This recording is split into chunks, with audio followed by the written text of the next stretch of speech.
2 or 3 things that everyone should focus on in their 20s? Well, it certainly doesn't hurt to be in good physical condition. So we can walk through it. Stop drinking too much. How do you know if you're drinking too much? You regret what you do when you're drinking. It's interfering with other important goals. It's causing you financial distress. It's getting you in trouble with your friends or your family. It's getting you in trouble with the police. Okay, so stop abusing substances if you can, right? If you see that they're hurting you. And alcohol is particularly pernicious in that regard. So, physical health. Are you in decent shape? Are you strong and coordinated? And if you're not, well, you'd be better if you were. Right. You'd feel better, you'd be more effective, you'd live longer, you'd be less sick. And you really see that mount up. Like if someone's been in shape once in their life, they age way better. And it's also a really good way of maintaining your cognitive ability.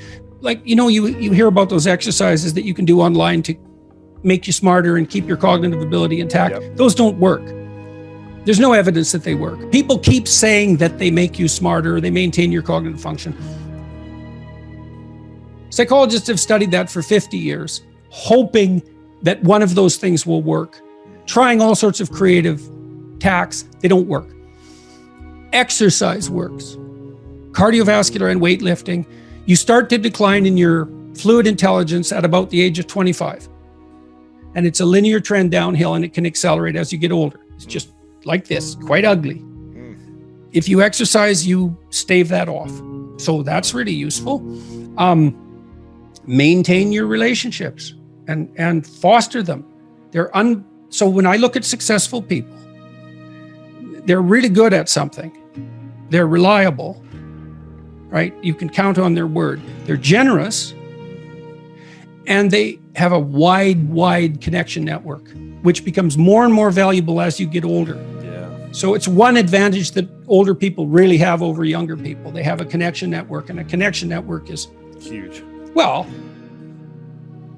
you could be connected to 1,000 well-connected people. Okay, that means you are connected to the entire world.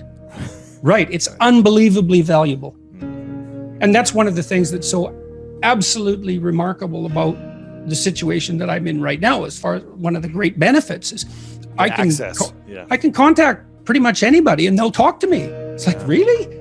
That's so cool.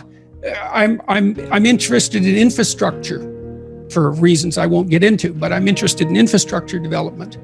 I think it's a good method of wealth transfer. It's a good solution to the problem of inequality and employment.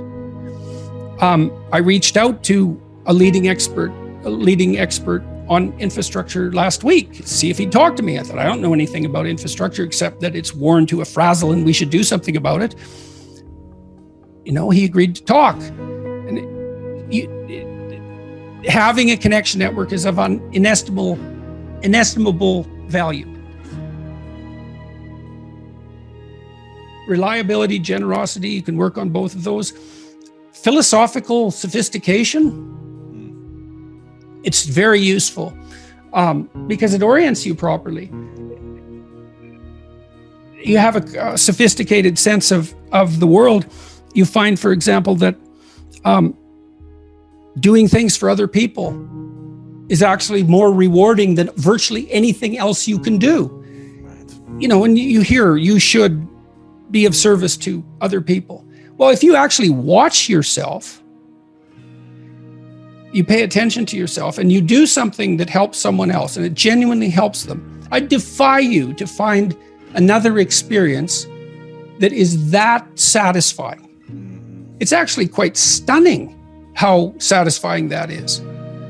And so that's a very useful thing to realize. And why is helping another person the most satisfying thing for probably most people if they're out of their ego of like, I want to buy more things to make me happy in this moment? Why is that such a satisfying thing for human beings? There's no better life strategy.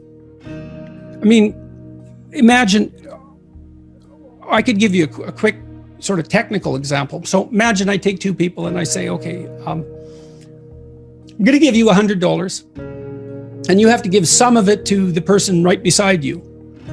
And they can either agree or disagree with the split, but if they disagree, you don't get anything. Okay, so a classical economist would say that the person should take the 100, offer the person next to them $1, and the person should accept it because why not? They get $1 instead of nothing. And that's the solution. But what happens is that if you don't offer that other person something close to 50-50, they're likely to tell you to go to hell. Yes, yeah. Very. And then you get nothing. You get nothing too. You think, well, why would people do that? Because they just reject $50 and who cares? And the answer is, well, we don't just play one game with other people. We play a repeating game. And so imagine we did this. So imagine it's a crowd and they're all watching you. And I offer you $100 and you have to share it with the person next to you. And you say, would you like to take $70? And the person says, well, I'm not sure that's fair to you, but if it's okay, yes. But then everyone else sees that.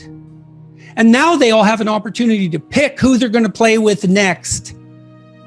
Well, you're not going to get picked last, are you? Remember what you told me? You didn't want to get picked last, right? I did not. Okay, so what you did was you turned yourself into an athlete. A machine. Okay. That was always going to get first. Okay, great. So, but imagine we expand that game. Yes. And we say, you want to be the person that everyone wants to play with. Yep. Well, then all you have in your whole life is invitations to play. Well, how are you going to be that person? Be productive, straightforward, generous. Make everyone else better around you, and they're going to want to play with you. Absolutely. So there you go. And then you get to play. Yeah, exactly. Well, how is that not the best possible deal? It's clearly, see, so if the ethical argument is put properly, it is by far the most compelling argument. It's like, if you want to have everything you could possibly want and more, then be a good person. The better a person you are, the more likely that is to happen. That doesn't mean that you're completely protected against getting cut off at the knees. But there's no better strategy. That's it. And you can even think about it selfishly. And I talk about this to some degree in Beyond Order. Let's say that you want to be selfish. You think that's the best possible strategy. Why should I care about others? Okay, let's say you should only act in your own best interest. Well, then it's like, well, what's your best interest? Well, what does interest mean and what does you mean? What's in your best interest? Your best interest. 3 mysteries. What's best, what's interest? Okay. Well, there's you.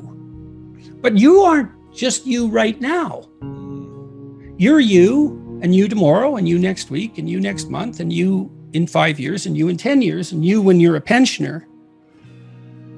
You're a community of selves stretched across time. And so if you were enlightened and selfish, you would act in a manner that would benefit that entire community across time. And I don't think that's any different than acting on the best possible part for other people. I think they're the same problem.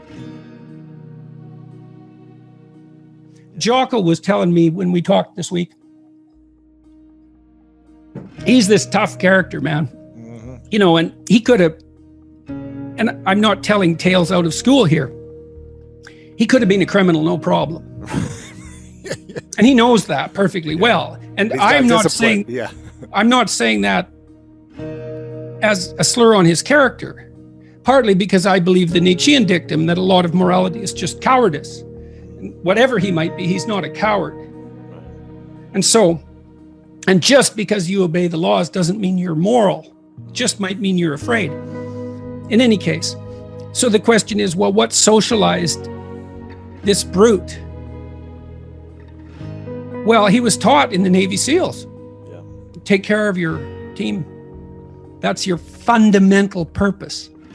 And he noted, and we had a long discussion about this, the successful guys, man, they've got your back. Wow. Right. You know Trust that them, above yeah. all. Yeah. And if you aspire to a leadership position among those brutes, let's say, and you aren't someone they know to have your back, they're not following.